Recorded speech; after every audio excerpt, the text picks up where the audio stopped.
You're listening to Spreaker Web Radio. Exodus chapter 14 and verse 15. Exodus chapter 14 and verse 15.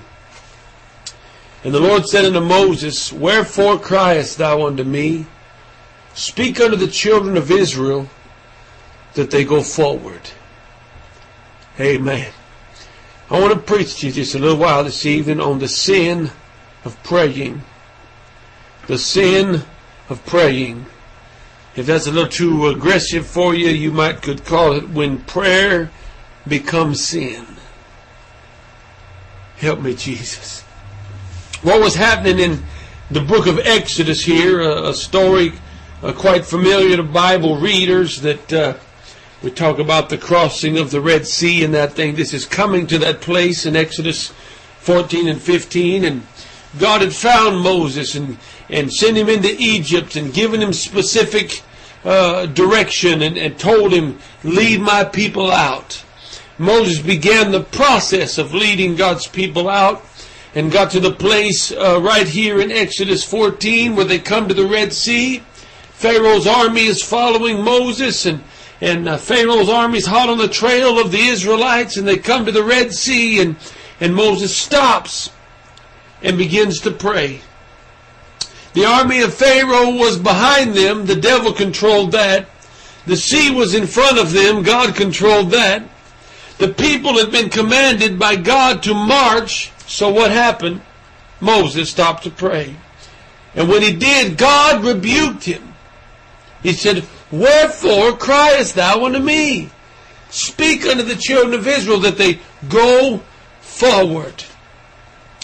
I'm preaching about the sin of praying, and I don't want people to get too caught up in that. And I know somebody's going to say I said something I didn't say. Wait till I get to my point and make my point and validate my point, and then you decide.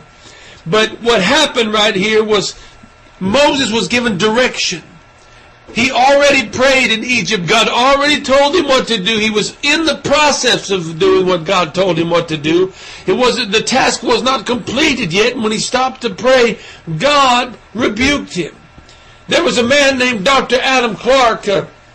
He worked very, very long and hard as a minister and became a very great minister, a very well-admired minister. And Dr. Adam Clark was at a particular school one day preaching and speaking at a school, and a bunch of young students had gathered around him. And one particular student had decided a long time before that he was going to do everything he could, everything in his power to emulate Dr. Clark. He wanted to be just like Dr. Clark and teach like him and preach like him and know the Bible like him. And he finally got his big chance to be around Dr. Clark this day, and all these students were asking questions and talking to Dr. Clark, and he finally got his opportunity. He said, Dr. Clark, how do you do it?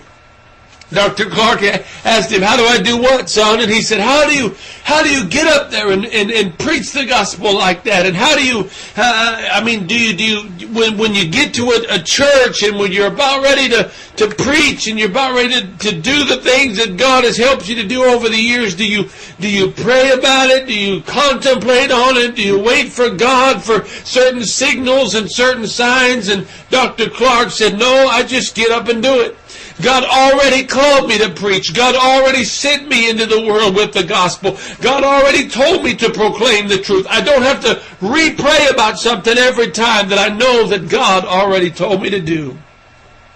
Moody once happened upon a wealthy congregation of Christians.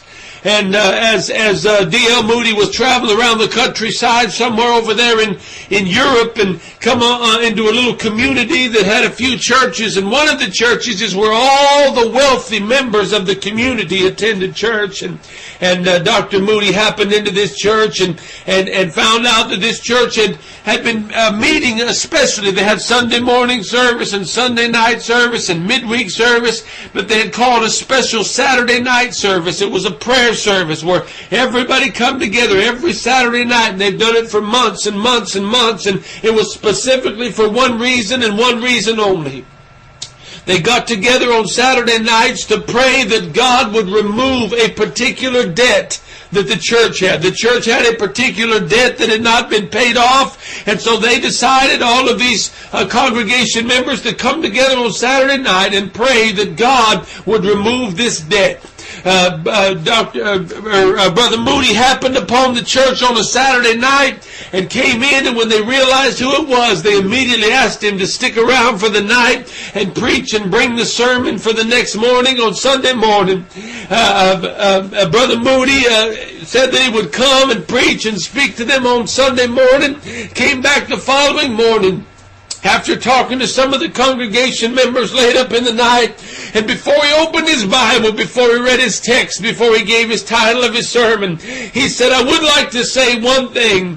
He said, as far as this Saturday night meeting that y'all are having, as far as this special prayer meeting that you have once a week, he said, if I were you, I should not trouble the Lord anymore in this matter. One of them asked him and said, why? And he said, because God has already answered, and you're not moving according to God's answer. He began to explain to them that they had a debt on their church, and that God had blessed every individual that attended that church with fairly good amounts of wealth. And he said, that was your answer. It came a long time ago. God blessed you with the ability to do something about it, but because you refused to do something about it, you continue to pray, and I go so far as to believe as your prayer now goes unanswered. There was a man named Sir George Burns. He was the founder of the Cunard Steamship Company. Therefore, realistically, he was the father of the modern-day ocean liner and a pioneer of our huge oceanic traffic of modern times.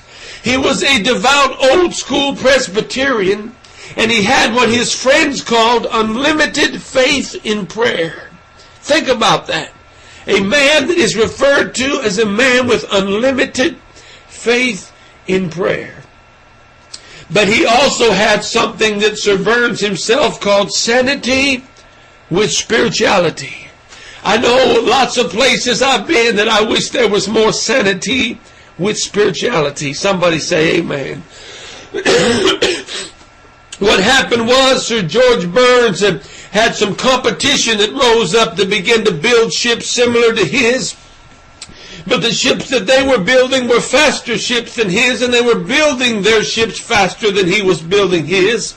It was said that they would soon run him off the seas. There was a race to see who could begin to transport goods back and forth across the Atlantic Ocean, and many feared that Sir George Burns, the founder of the Cunard Steamship Company, was going to lose this race, even though he started the race basically by himself.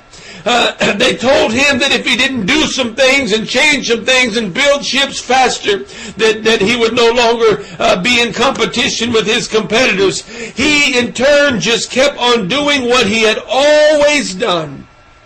Mr. Burns would not risk safety for speed. Eventually, his competitor lost 2 ships, a wife, and a son to the Atlantic Ocean.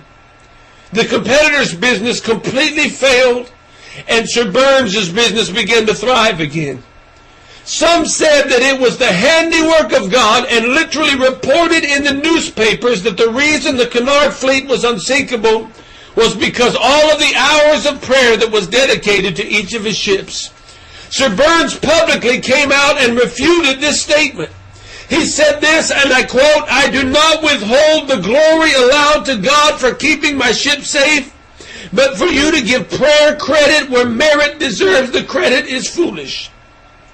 I do not pray for one of my ships to make safe voyage until I put every effort into ensuring them with safety for the journey that man, money, and time can afford."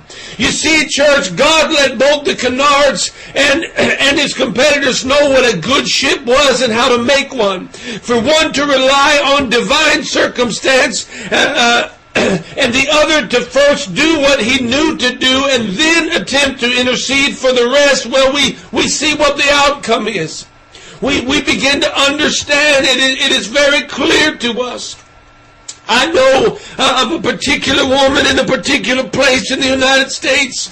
when I was in that particular area, she would request prayer every single church service. When it was time for prayer, she would slip up her hand and say, "Pray for my children. Pray for my children." The very next service, she would slip up her hand again, "Pray for my children, pray for my children." What had happened was her children had gone out into the world and grown up to be very wicked young individuals.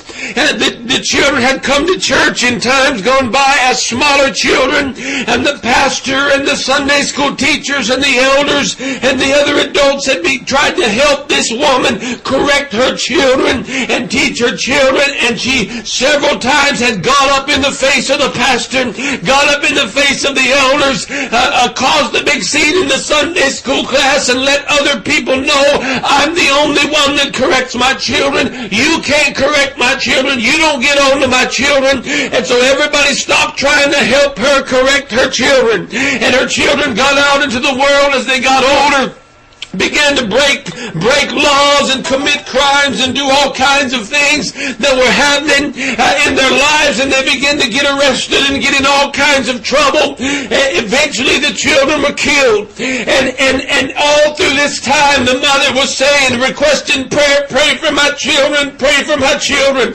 I know this is a hard thing I'm saying, and this is a hard story to say it about, but I thought to myself over and over, "Dear sister, why didn't you let somebody help you? Why is your prayer always a prayer now that you refuse to do anything about in the past?"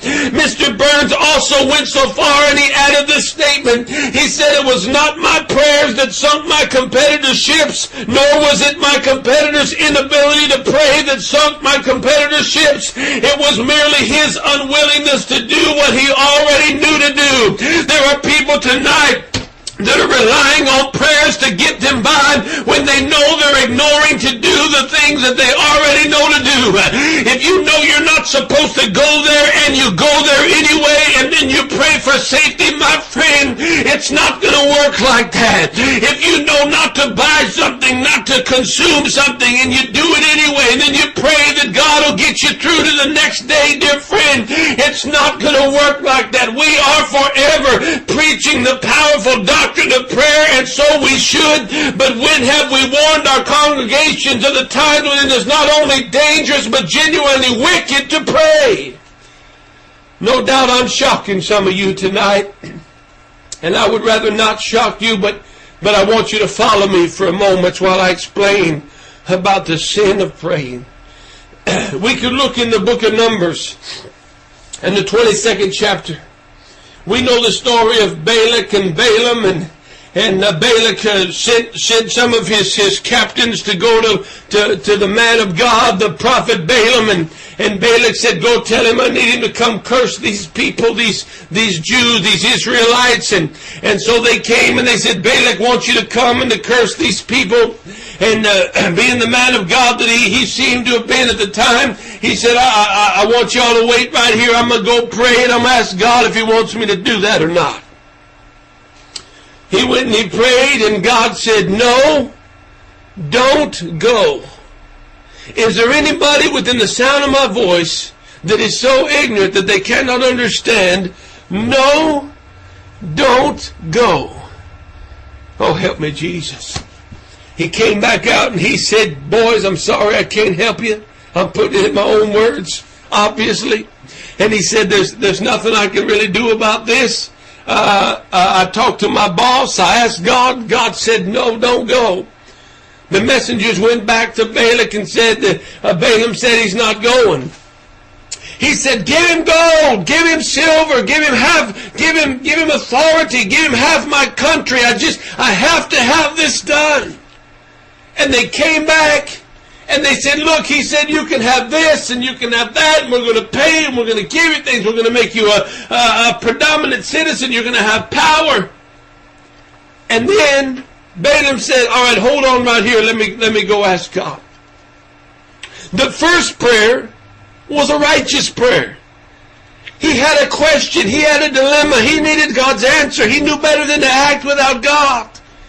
God gave him an answer. Then there came persuasion. Listen to me, somebody. When God gives you an answer and you stand on it, and the next thing that happens is to not follow God's instruction becomes even more enticing, even more lucrative, even more valuable, and there's even more pressure to do so.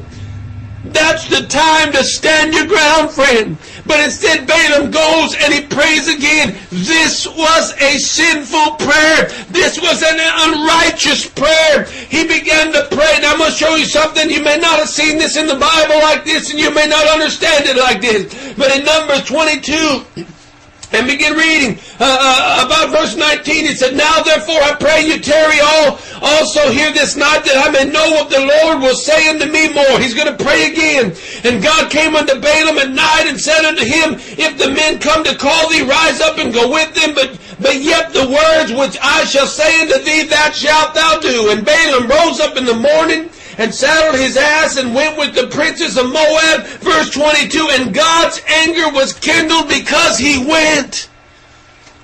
What? What just happened right there? What I just read you was Balaam said, God, can I go? God said, yeah, go. And then Balaam went, and then God got mad because he went. Anybody ever read that and thought, what in the world? What just happened? How can God get mad at Balaam for doing what God told him to do? I'll give you a perfectly good explanation. You see, all these people think that they got these scriptures all twisted up and they all contradict themselves and they're not real truth and all that. But if people would look at God and His Word and His holiness and apply them to our reality, we are made in the likeness and the image of God. There is understanding here. It's simpler than people are making it. How many of you mothers out there listening to me right now ever had this situation about 5:30, 6 o'clock at night? You got your little boy named Tommy, and he's about 5 or 6 or 7 years old, and you're trying to cook supper and fry the potatoes and cut up the chicken, and the buzzer went off on the dryer, and you need to get the clothes out of the dryer so you can put the towels out of the washer into the dryer so you could start some t-shirts into the washer because they're going to need them for tomorrow morning. And your husband calls and says, by the way, my boss and some of his friends are coming over for dinner. And you say, baby, why didn't you tell me? I'm not hardly prepared for this. He said, we'll be there in 20 minutes. And so you hang up the phone and you're getting the clothes out of the dryer and you smell something, it's the potatoes burning. You run back and stop the potatoes from burning. Go ahead and put the chicken in, add some more extra food because there's other people coming, and get the clothes out of the washer and put them in the dryer. And the whole time Tommy's sitting there pulling on your skirt saying, Mommy, can I go to Jimmy's house? Can I go to Jimmy's house? And you said, no, not right now. And you go back to doing what you're doing, and a couple minutes later he's right there, Mommy, please, can I go to Jimmy's house? I want to go play at Jimmy's house. No, Tommy, not right now. Go play in your room. Mom's busy. And he keeps coming back, and he keeps coming back. And the fourth or fifth time he says, Mommy, everybody else is going to Jimmy's house. I want to go to Jimmy's. And you say, fine, go. And he goes because he got his way. But you're mad at him. Now I ask you, does Mommy have a right to be mad at little Tommy? Of course she does. He begged and pleaded. He wouldn't take no for an answer. He wouldn't submit to Mommy's authority. Of course she has a right to be mad, even though she eventually let him go. This is what I say happened in Numbers 22. Balaam said, can I go? God said, no. He went back out and said, I can't go. And he come back and he come back. Pretty soon he asked again and he got more reason. And he said, God, what about this? What about that? They're going to pay me this. And God said, fine, go. Go. You're not listening to me anyway. And he went. And God's anger was kindled. And God had every right. Look at Balaam. His duty was perfectly clear. God said, no, don't go. But instead of just doing what God said, Balaam did what a lot of people are doing these days. He prayed for guidance.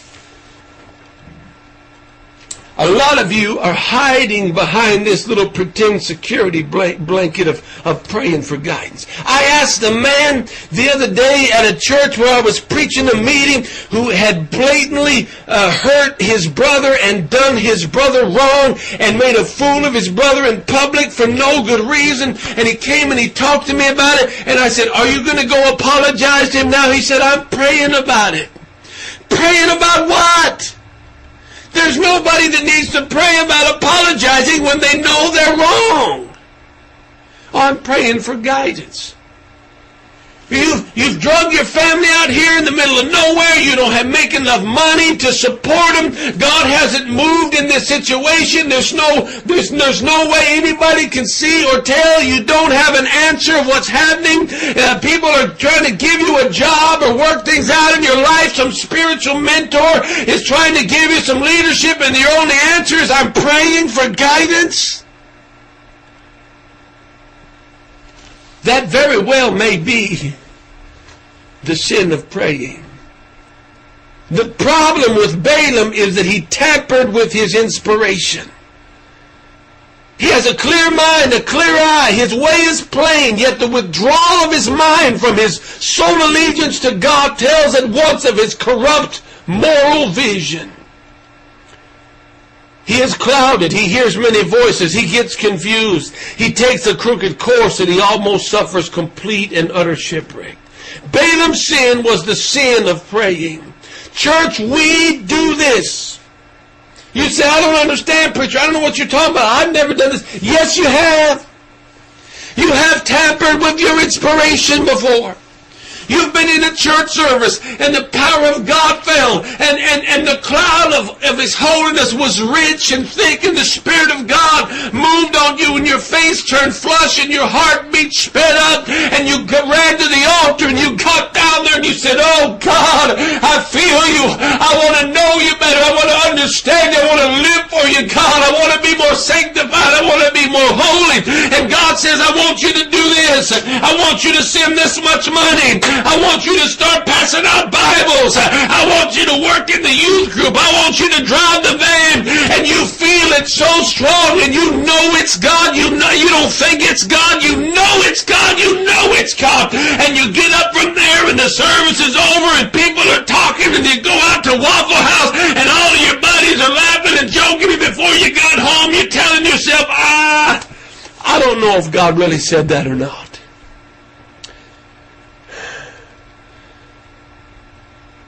And then the next service, you're down there checking again. And then the next camp meeting, you're down there praying again. And then the next revival, you're down there seeking for some of the same answers. God already told you. He didn't change His mind. You just haven't made up yours. We do this. We get down on our knees at the altar. We say, God, I'm on fire for you. God, I want to live for you. God, I want to work for you. Is there anything I can do? God, make me an evangelist. Send me to Africa. Call me to pastor. God, I'll do anything you say. Just tell me, God. And God immediately drops a thought in your heart. Somebody needs to mow the lawn at the church. Every Saturday would be nice. You're down there praying, God, give me something to do. God, I want to work for the ministry. I want to be involved in this church that's blessed me and helped me so much. And God drops it immediately in your heart. Plain and simple, black and white. Won't you help? Won't you sign up to clean the bathrooms? Uh-oh. I done found somebody out. God gives us inspiration. And it's not always the inspiration we were looking for, and we begin to tamper with our inspiration.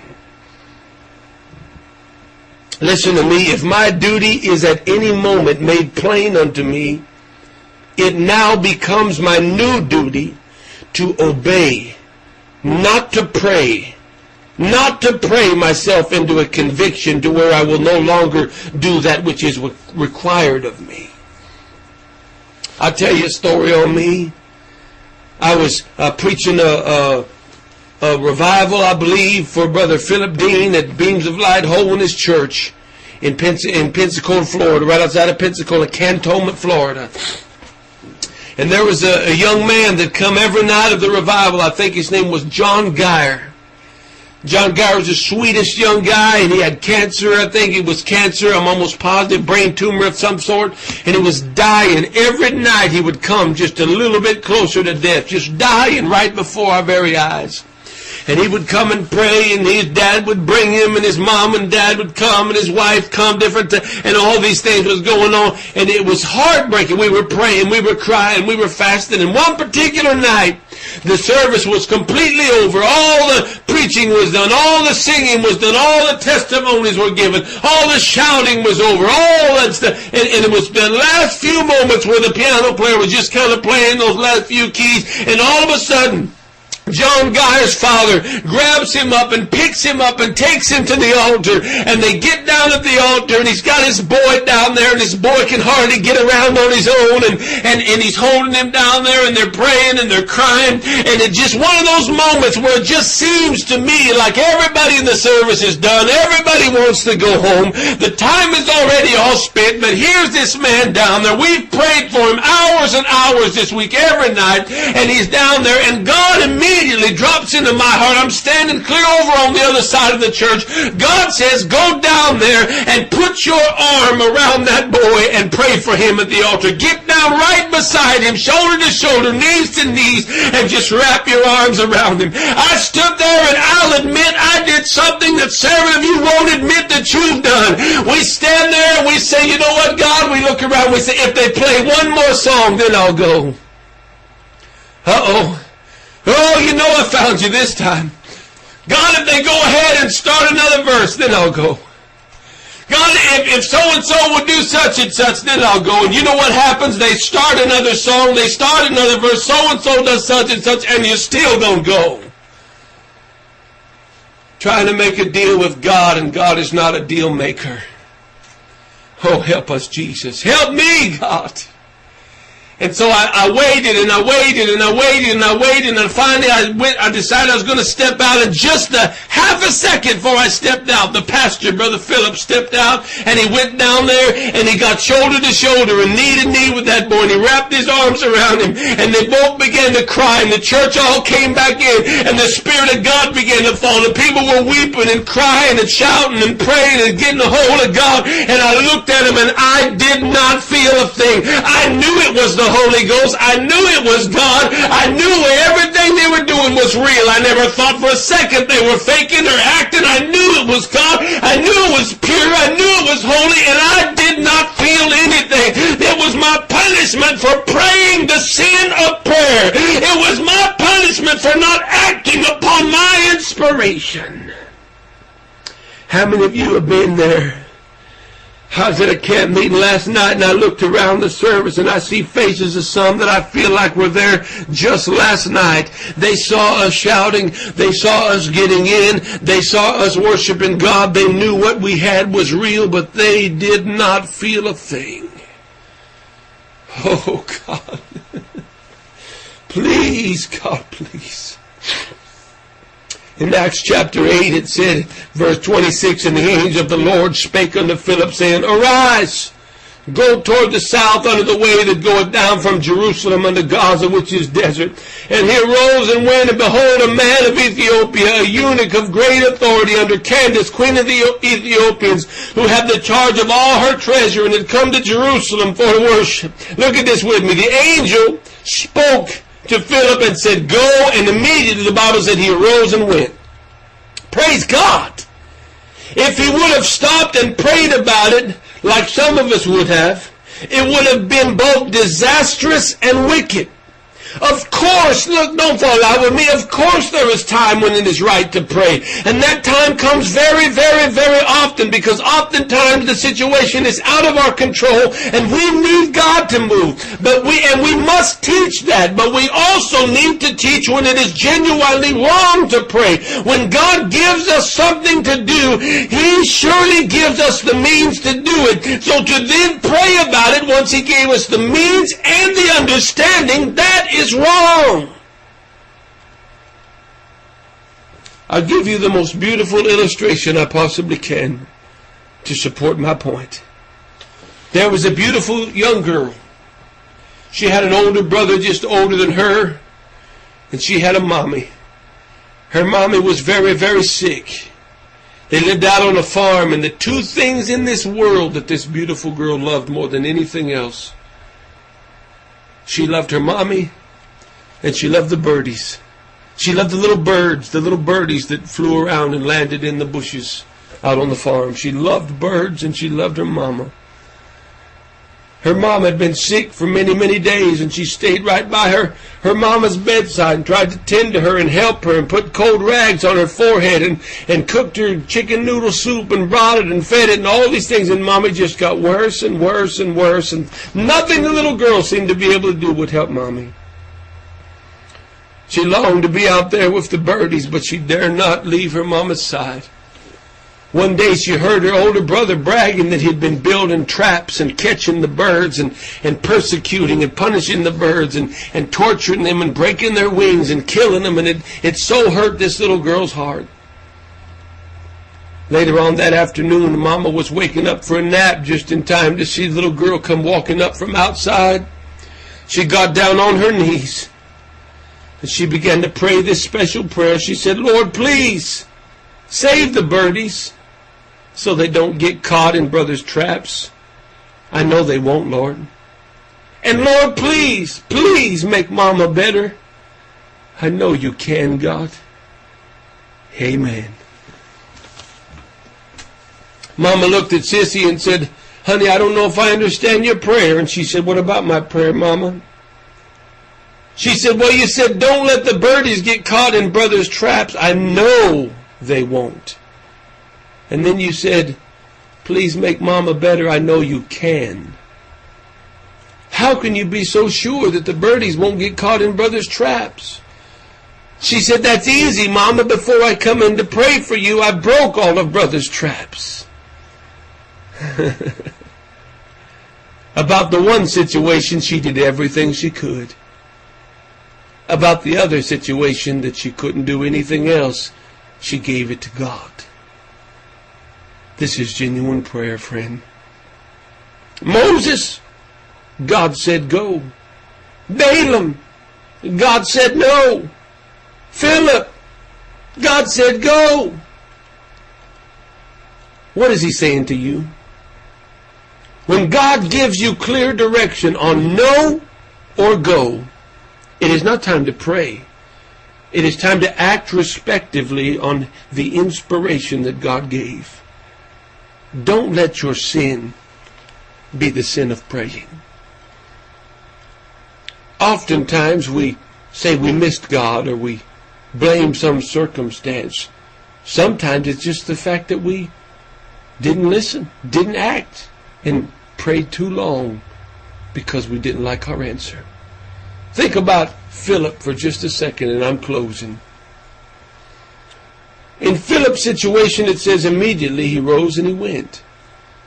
If he would have stopped and prayed first, like you and I would have, what do you think would have happened? Even if he would have went, he would have went out in the middle of the desert and he would have found nothing but a set of chariot tracks passing through the sand. Couldn't tell which way was coming and which way was going, and he'd have looked around and he'd have said, must not have been God, it must have just been the pizza. And he went back home, and an entire country would have lost out on the truth of Christ. Friend, who's out there waiting for you to obey God's commands? Don't let your sin be the sin of praying. Don't hide under religious things that are good and try to do something bad with it. There is much need of much prayer. But when the prayer is answered, there is desperate need of action.